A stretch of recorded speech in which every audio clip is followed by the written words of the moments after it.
बिस्मिल्लाहिर्रहमानिर्रहीम। अस्सलाम वालेकुम डियर स्टूडेंट्स। तो आज का हमारा जो नेक्स्ट टॉपिक है वो 6.3 एक्सरसाइज 6.3 उसका क्वेश्चन नंबर 3 है। कहता है prove that mid point of the hypotenuse of a right triangle is the circum centre of triangle. Circum centre of a triangle, ठीक है। ध्यान से स्टेटमेंट में ही सारा सोल्यूशन है। प्रूव दैट, वो कहता है मिड पॉइंट को प्रूव करना है किसका, हाइपोटेनियस का। हाइपोटेनियस किसका है, एक राइट ट्राइंगल का है। कि वो प्रूव क्या करना है, is the circum centre of a triangle. वो किसी एक ट्राइंगल का क्या है, सर्कम सेंटर है। तो अगर हम ट्राइंगल ड्रा करें तो हमारे पास राइट ट्राइंगल ड्रा करें इस पर, तो हमारे पास कुछ इस तरह से, ये मैं राइट ट्राइंगल ड्रा कर लेता हूँ। ये क्या है, परपेंडिकुलर बन गया। ये इसका क्या है, हाइपोटेनियस। ये इसका क्या है हमारे पास, hypotenuse, HYP hypotenuse short form में लिखा। ये हमारे पास हाइपोटेनियस है। इसको नाम हम दे देते हैं कुछ इस तरह से, नाम दे देते हैं O A। ये जो पॉइंट है जहाँ पे हाइपोटेनियस को टच किया A, या यहाँ पे जो टच किया, यहाँ इसको पॉइंट का नाम दे देते हैं B का। इसको पॉइंट B का नाम दे देते हैं। अब वो कहता है ये एक राइट ट्राइंगल है। आपने क्या प्रूफ करना है कि इस राइट ट्राइंगल का जो हाइपोटेनियस है उसका यहाँ कहीं एक मिड पॉइंट बना लेते हैं। यहाँ कहीं क्या बना लेते हैं, मिड पॉइंट। ये इसका क्या है, मिड पॉइंट है। ये इसका क्या है, मिड पॉइंट। प्रूव करना है कि ये मिड पॉइंट क्या है, सर्कम सेंटर है किसी ट्राइंगल का। क्या है, ट्राइंगल का क्या है, सर्कम सेंटर। इस मिड पॉइंट को प्रूव करना है। It means circum centre prove करने का मतलब क्या है कि O से इस मिड पॉइंट तक का डिस्टेंस, और A से इस मिड पॉइंट तक का डिस्टेंस, और B से इस मिड पॉइंट तक का डिस्टेंस क्या होना चाहिए, सेम। ये वो हमसे पूछना चाह रहा है, और ये वो हमसे पूछ भी रहा है। पूछना चाह नहीं रहा, पूछ रहा है, ठीक है। तो अब सिंपल सी बात है, इस मिड पॉइंट को कोई नाम दे लेते हैं। मैंने नाम दे दिया इस मिड पॉइंट को M का। क्या नाम दे दिया, M का। तो हमारे पास आ जाएगा, देखें इस मिड पॉइंट को का नाम दे दिया M। ये पॉइंट A है, तो पॉइंट A के कोई ना कोई कोऑर्डिनेट्स होंगे, तो A,0 B पॉइंट के भी कोई ना कोई कोऑर्डिनेट्स होंगे, तो वो B पॉइंट के कोऑर्डिनेट्स हम रख लेते हैं 0, B की मुनासिबत से B नाम दे दिया। हम तो A भी रख सकते हैं क्योंकि A से M तक का डिस्टेंस भी वही है, B से M तक का डिस्टेंस भी वही है। तो A, या इधर भी A रख सकते हैं आप लोग रखना चाहें तो। मैंने B रखा तो B भी आप लोग रख सकते हैं। कहता है कंसीडर, अपने सोल्यूशन की तरफ बढ़ते हैं। कंसीडर अ राइट ट्राइंगल, एक राइट ट्राइंगल है AOB। ये हमारे पास राइट ट्राइंगल है। तो such that 0 × 0, 0 A into A, 0 B into 0, B be the points of a right triangle. Since AB line is hypotenuse, मैंने क्या बोल दिया, AB लाइन क्या है हमारे पास, हाइपोटेनियस है इस राइट ट्राइंगल का। लेट कर लिया M be the mid point of line AB। इस हाइपोटेनियस का M क्या है, मिड पॉइंट है, हमने लेट कर लिया। तो मिड पॉइंट निकालने का फार्मूला हमें बड़े अच्छी तरह हम पढ़ चुके हैं। चैप्टर 7 में वेक्टर्स वाले में भी पढ़ा। हमारे पास मिड पॉइंट निकालने का फार्मूला क्या होता है जी, M × x1 + x2/2, y1 + y2/2। ये हमारे पास मिड पॉइंट निकालने का फार्मूला। तो यही सेम फार्मूला मैंने यहाँ पे अप्लाई कर दिया। तो हमारे पास देखें mid point of AB line this is equal to 0 + A/2, B + 0/2। तो हमारे पास A/2, B/2 ये मिड पॉइंट निकल आया। AB लाइन का क्या निकला है, मिड पॉइंट निकला है।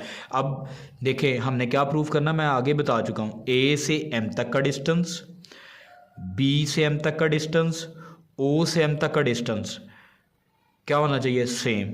अगर ये तीनों डिस्टेंस सेम आ जाते हैं तो ये प्रूव हो जाएगा कि ये जो मिड पॉइंट है ना किसका, राइट ट्राइंगल के हाइपोटेनियस का, ये जो मिड पॉइंट है ये सर्कम सेंटर है ट्राइंगल का, सर्कम सेंटर है ट्राइंगल का। तो using distance formula, distance is equal to square root x2 - x1 का whole square plus y2 - y1 का होल स्क्वायर। इसका डिस्टेंस फार्मूला एक ये भी होता है, x1 - x2 का whole square plus y1 - y2 का होल स्क्वायर, स्क्वायर रूट। तो आप लोग चाहे ये यूज़ कर लें चाहे ये यूज़ कर लें, कोई फ़र्क नहीं पड़ेगा, आंसर ठीक निकलेगा।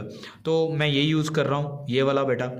x2 minus x1 whole square plus y2 minus y1 whole square square root. O से 2 पॉइंट्स हमारे पास, ओ से m तक का डिस्टेंस, ओ के कोऑर्डिनेट्स क्या है हमारे पास 0,0 और m के कोऑर्डिनेट्स हमारे पास क्या निकले हैं a/2, b/2। तो x2 की वैल्यू हमारे पास क्या हो गई a/2, x1 की वैल्यू क्या हो गई 0 प्लस इसी तरह y2 की वैल्यू क्या हो गई b/2 माइनस y1 की वैल्यू क्या हो गई 0। ठीक है, o और m वाले पॉइंट्स ले रहे हैं हम। जहाँ से ये देखें o से m, मुझे कैसे पता कि x1 की वैल्यू o वाली है और y1 की वैल्यू भी o वाली है। ठीक है, और m की वैल्यू हमारे पास क्या है x2 y2 की वैल्यूज़ हैं, क्योंकि o से लाइन स्टार्ट हो रही है m की तरफ जा रही है, o से m तक का डिस्टेंस, जहाँ से हमने स्टार्ट करना है और जहाँ पे एंड करना है, जहाँ से स्टार्ट करेंगे वो वाला जो पॉइंट होगा वो x1 y1 की वैल्यूज़ होंगी और जहाँ पे एंड होगी लाइन वो वाला जो पॉइंट होगा वो x2 y2 की वैल्यूज़ होंगी। उस हिसाब से यहाँ पे वैल्यूज़ पुट की तो a/2 माइनस 0, a/2 का स्केयर आ गया, स्केयर किया तो हमारे पास आ गया a square over 4 plus b square over 4, this is equal to square root a square plus b square over 4। LCM लिया तो हमारे पास क्या आ गया a square plus b square over 4 LCM आने के बाद तो ऊपर वाले का स्केयर रूट अलग, 4 का स्केयर रूट लिया तो कितना आ गया 2। ये हमारे पास O से M तक का डिस्टेंस निकला है। इसी तरह अब हमने क्या करना है A से M तक का डिस्टेंस फाइंड आउट कर लेना। अब पॉइंट कौन से हैं A और M वाला यूज़ होगा, पॉइंट A और M वाला। A भी हमें पता है और M के कोऑर्डिनेट्स भी हमने फाइंड आउट किए हुए हैं, ये देखें। तो A से M तक का डिस्टेंस फाइंड आउट करना है, फार्मूला यही यूज़ करेंगे x2 minus x1 whole square plus y2 minus y1 whole square square root, उसकी मुनासबत से a/2 माइनस a का whole square plus b/2 minus 0 का whole square, this is equal to square root. देखें इनका LCM लिया तो हमारे पास 2 आ गया, a 2 को 2 पे डिवाइड किया, 1 मल्टीप्लाई a तो a आ गया, 2 को ये a के ओवर में 1 है तो 1 पे डिवाइड करेंगे, 2 आया वो 2 पर जाके मल्टीप्लाई हो गया इस a के साथ तो a minus 2a/2 plus b square over 4, b/2 minus 0 करेंगे तो b/2 आएगा, उसका स्केयर किया तो हमारे पास क्या आ गया b स्केयर ओवर 4 आ गया, this is equal to square root. देखें a minus 2a/2 minus a/2 तो माइनस a का स्केयर किया कितना हो गया, a का स्केयर 2 का स्केयर किया कितना हो गया 4 प्लस b स्केयर ओवर 4, इनके एलसीएम लेंगे तो एलसीएम लेने के बाद हमारे पास ये आ जाएगा square root a square plus b square, क्योंकि 4 का स्केयर रूट लेंगे तो वो कितना आ जाएगा 2। a से m तक का डिस्टेंस भी निकल आया। अब b से m तक का डिस्टेंस फाइंड आउट करना हमने। अब b से m तक का डिस्टेंस बेटा फाइंड आउट करना है। b से m तक का डिस्टेंस a/2 माइनस 0 का whole square plus b/2 minus b का whole square square root, this is equal to a/2 का square plus into minus b/2 का स्केयर स्केयर रूट। ठीक है, पूरे का स्केयर रूट है, a का स्केयर किया a स्केयर, 2 का स्केयर किया 4 माइनस b का स्केयर किया b स्केयर, 2 का स्केयर किया 4, तो ये हमारे पास आ गया b से m तक का डिस्टेंस। हमारे पास एलसीएम, इसका फिर से एलसीएम लिया तो आ जाएगा 4 एलसीएम, तो ऊपर आ गया a square plus b square, 4 का हमने स्केयर रूट लिया तो 2 आ गया, ऊपर वाले का स्केयर रूट अलग कर दिया। अब देखें ये वाला डिस्टेंस, ये वाला डिस्टेंस और ये वाला डिस्टेंस, ये तीनों डिस्टेंस क्या है same. So mid point of hypotenuse is circum centre of right triangle. जैसा कि मैंने शुरू में बोला था, हमने क्या प्रूव करना है, ये जो मिड पॉइंट है हाइपोटेनियस का, इसका डिस्टेंस a से इसका डिस्टेंस, b से इस तक का डिस्टेंस और o से इस मिड पॉइंट तक का डिस्टेंस सेम होना चाहिए। तो हमने डिस्टेंस फार्मूला की मदद से हमने इसको प्रूव कर दिया। तो बेटा ये हमारा आज का क्वेश्चन था। इसका एक क्वेश्चन आप लोगों को मैं असाइनमेंट दे रहा हूँ, क्वेश्चन नंबर 4, वो आप लोगों ने लाजमी करना है। जज़ाकल्लाह।